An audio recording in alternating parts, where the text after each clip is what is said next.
Assalamualaikum warahmatullahi wabarakatuh dan selamat malam. Baiklah, kami dari kelompok 4 akan mempresentasikan mengenai Pancasila sebagai dasar negara. Sebelumnya, izinkan saya memperkenalkan anggota kelompok saya, yaitu yang pertama saya sendiri Ardiana dengan NIM 2005046060, kemudian Anik Cahyanti, Putri Fatmawati, Anissa, dan Suci Ade Fitra Ramadan. Dan selanjutnya saya persilahkan kepada pemateri pertama untuk menyampaikan materi mengenai sejarah perumusan Pancasila. Dengan ini dipersilahkan. Perkenalkan, nama saya Anissa dengan NIM 2005046057. Di sini saya akan menjelaskan mengenai sejarah perumusan Pancasila, di mana secara historis perumusan Pancasila ini diawali ketika sidang BPUPKI pertama yang dilaksanakan pada tanggal 29 Mei hingga 1 Juni 1945.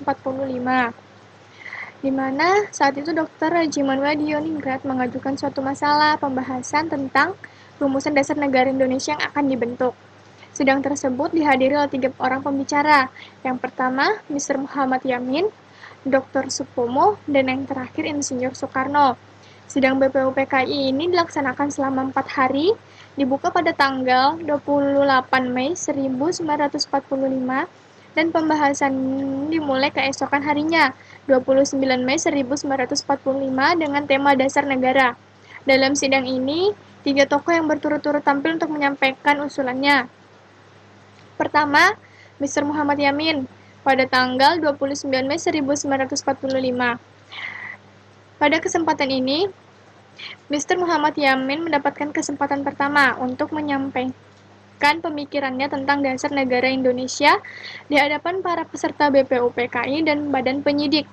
Pidato Mr. Muhammad Yamin itu berisikan 5 asas dasar negara Indonesia merdeka yang diidam-idamkan sebagai berikut. Pertama, peri kebangsaan, kedua, peri kemanusiaan, ketiga, peri ketuhanan, keempat, peri kerakyatan, kelima, kesejahteraan rakyat.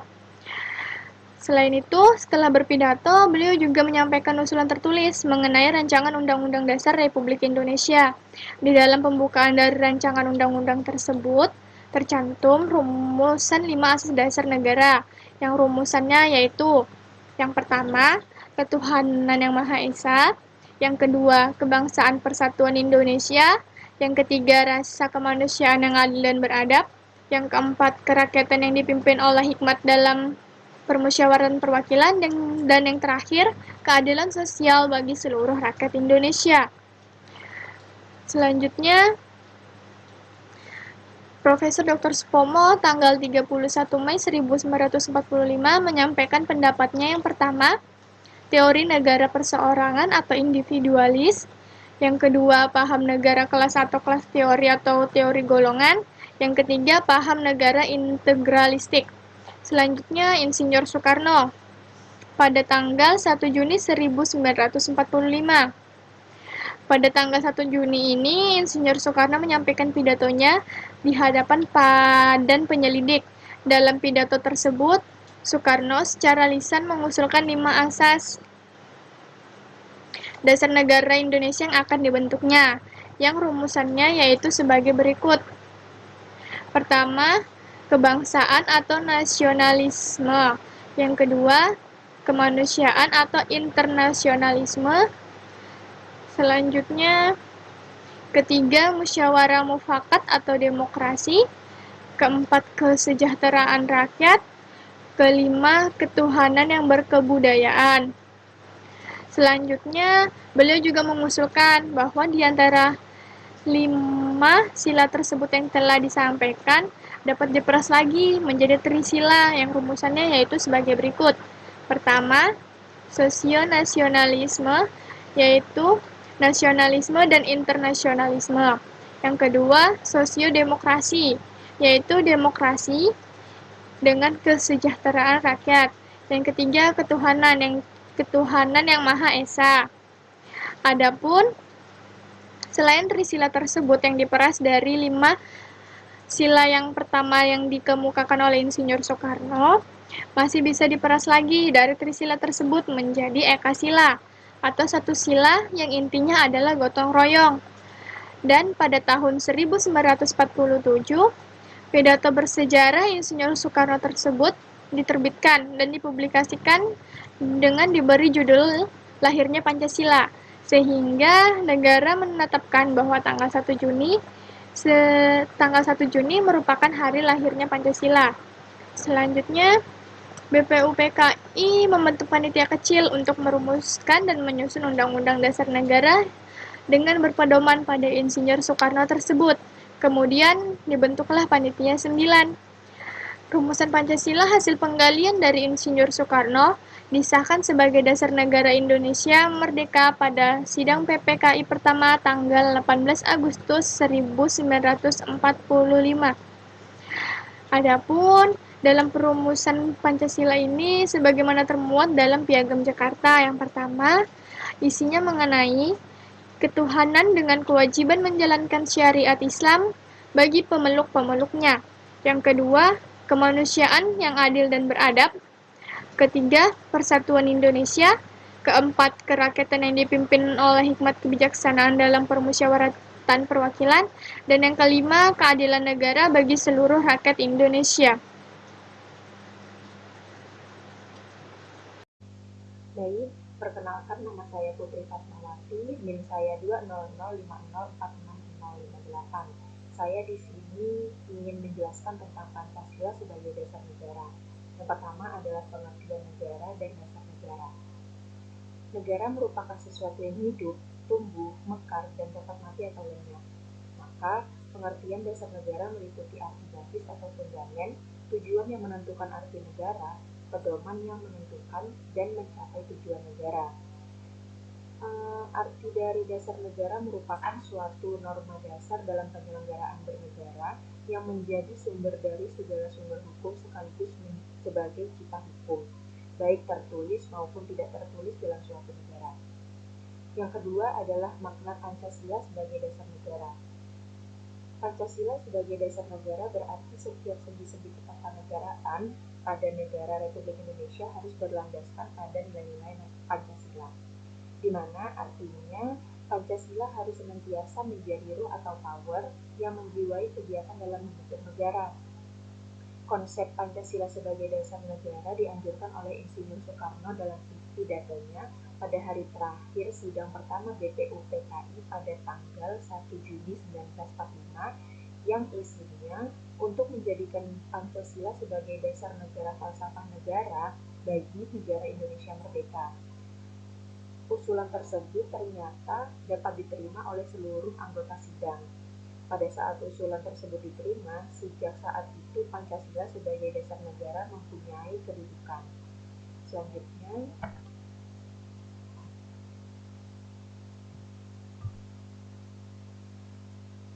untuk kedudukan Pancasila sebagai dasar negara, yang pertama sebagai sumber dari segala sumber hukum di Indonesia, yang kedua meliputi suasana kebatinan dari Undang-Undang Dasar 1945, yang ketiga menciptakan cita-cita hukum bagi hukum dasar negara, yang keempat menjadi sumber semangat bagi UUD 1945, dan yang kelima adalah mengandung norma-norma yang mengharuskan UUD untuk mewajibkan perintah maupun penyelenggara negara yang lain untuk memelihara budi pekerti luhur.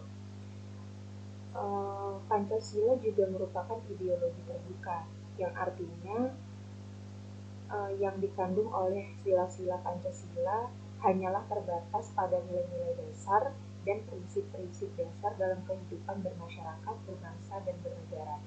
Sekian dari saya kembalikan ke moderator. Baik, perkenalkan nama saya Sucia Devita Ramadan dengan NIM 20050460559. Saya akan melanjutkan. Selanjutnya yaitu peranan Pancasila dalam ketatanegaraan Republik Indonesia. Peranan Pancasila dalam ketatanegaraan Republik Indonesia adalah yang pertama, Pancasila sebagai pemersatu bangsa.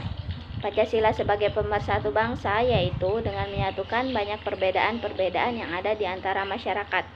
Yang kedua, Pancasila sebagai dasar filsafat atau pandangan hidup dalam berbangsa dan bernegara. Yang ketiga, Pancasila sebagai ideologi negara. Pancasila sebagai ideologi negara yaitu dapat membawa Indonesia ke arah yang lebih baik setelah peristiwa dijajah oleh negara asing, sebagai fondasi dalam memperkuat sikap religi dan sosial, dan yang terakhir ialah menjadi pegangan hidup menjadi warga negara yang baik. Yang keempat, Pancasila sebagai dasar. Pancasila sebagai dasar yaitu menjadi sumber dari segala hukum yang ada. Yang kelima, Pancasila menjadi identitas bangsa Indonesia. Jadi dari pernyataan di atas dapat disimpulkan bahwa sila-sila Pancasila itu tidak statis, tetapi dinamis dengan gerakan-gerakan yang positif dan serasi. Karena ketatanegaraan akan selalu berkaitan dengan tata negara. Karena tata negara merupakan pengatur kehidupan bernegara yang menyangkut sifat, bentuk, tugas negara dan pemerintahannya. Terima kasih. Assalamualaikum warahmatullahi wabarakatuh.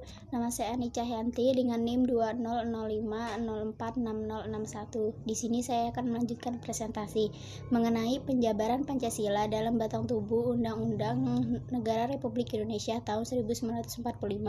Hubungan pembukaan Undang-Undang Negara Republik Indonesia tahun 1945 yang memuat Pancasila dengan batang tubuh Undang-Undang Negara Republik Indonesia tahun 1945 bersifat kasual dan organis. Hubungan kasual mengandung pengertian pembukaan Undang-Undang 1945 merupakan penyebab keberadaan batang tubuh Undang-Undang 1945. Sedangkan hubungan organis berarti pembukaan dan batang tubuh Undang-Undang tahun 1945 merupakan satu kesatuan yang tidak terpisahkan. Dengan dijabarkannya pokok-pokok pikiran pembukaan Undang-Undang 1945 yang bersumber dari Pancasila ke dalam batang tubuh, maka Pancasila tidak saja merupakan suatu cita-cita hukum, tetapi lebih menjadi hukum positif. Baiklah, saya Ardiana dengan NIM 2005046060. Saya akan menjelaskan mengenai beberapa contoh penjabaran Pancasila ke dalam batang tubuh melalui pasal-pasal Undang-Undang Negara Republik Indonesia tahun 1945. Yang pertama itu sistem pemerintahan negara dan kelembagaan negara. Jadi dalam sistem pemerintahan negara dan kelembagaan negara memuat yang termuat dalam pasal 1 ayat 3 yang dimana mengenai negara Indonesia adalah negara hukum. Kemudian yang kedua adalah pasal 3 ayat 1, Majelis Permusyawaratan Rakyat berwenang mengubah dan menetapkan undang-undang dasar. Ayat 2, Majelis Permusyawaratan Rakyat melantik presiden dan atau wakil presiden. Ayat 3, Majelis Permusyawaratan Rakyat hanya dapat memerintahkan presiden dan atau wakil presiden dalam masa jabatannya menurut Undang-Undang Dasar. Selanjutnya, hubungan antara negara dan penduduknya yang meliputi warga negara, agama, pertahanan negara, pendidikan, dan kesejahteraan sosial. Termuat dalam pasal 26 ayat 2, penduduk ialah warga negara Indonesia dan orang asing yang bertempat tinggal di Indonesia. Pasal 27 ayat 3, setiap warga negara berhak dan wajib ikut serta dalam upaya pembelaan negara.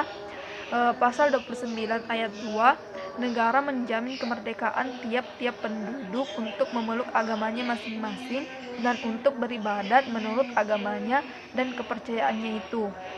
Pasal 31 ayat 2, setiap warga negara wajib mengikuti pendidikan dasar dan pemerintah wajib membiayai.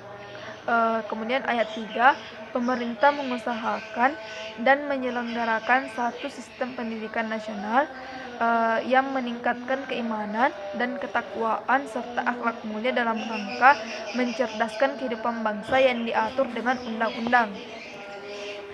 Kemudian pasal 33 ayat 1, perekonomian disusun sebagai usaha bersama berdasar atas asas ayat 33 tadi, ayat 1 yaitu perekonomian disusun sebagai usaha bersama berdasar atas asas kekeluargaan. Kemudian pasal 34 ayat 2, Negara mengembangkan sistem jaminan sosial bagi seluruh rakyat dan memperdayakan masyarakat yang lemah dan tidak mampu sesuai dengan martabat kemanusiaan. Selanjutnya yaitu materi lain berupa aturan bendera negara, bangsa negara, lambang negara, dan lagu kebangsaan. Dalam pasal 35, bendera negara Indonesia ialah sang merah putih.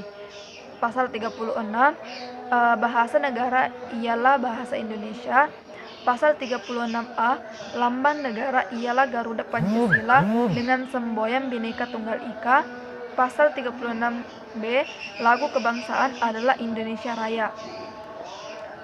Baiklah, sebagai penutup sekarang banyak prinsip kebangsaan, internasionalisme, mufakat, kesejahteraan, dan ketuhanan, 5 bilangnya, namun bukan Pancadharma, tapi saya namakan ini dengan petunjuk seseorang teman ahli bahasa. Namanya ialah Pancasila. Sila artinya asas atau dasar, dan di atas kelima dasar itulah kita mendirikan negara Indonesia kekal dan abadi. Insinyur Soekarno-Hatta. Baiklah, itulah tadi presentasi dari kelompok kami. Kurang lebihnya mohon dimaafkan. Wabillahi taufiq washhada. Wassalamualaikum warahmatullahi wabarakatuh dan selamat malam.